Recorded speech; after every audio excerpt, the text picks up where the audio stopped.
All right, for example 3, you're going to go ahead and distribute your number up front, 4x cubed. So I'm going to write that here. And we're going to start by doing 4x cubed times negative x squared. When I do that, I do 4 times negative 1, gives me negative 4. We're going to add our exponents, so we have x to the 5th.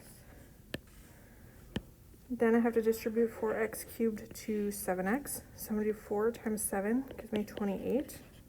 We're going to add our exponents, and we'll have x to the 4th.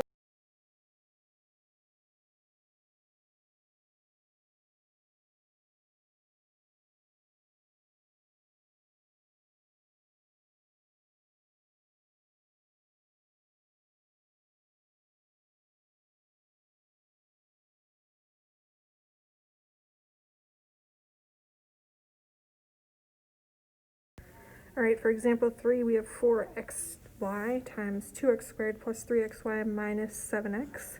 Again, we're going to distribute that number out front, which is 4xy. And we're going to start by doing 4xy times 2x squared. So I'm going to do 4 times 2, which gives me 8. We're going to add our x's. Remember, my x there has a 1, so we have x to the power of 3. And then just add the y on the end. So 8x cubed y.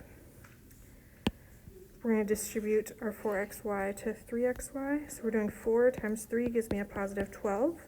Notice I have 2 x's, so we have x squared. And then we have y and y, so we have y squared.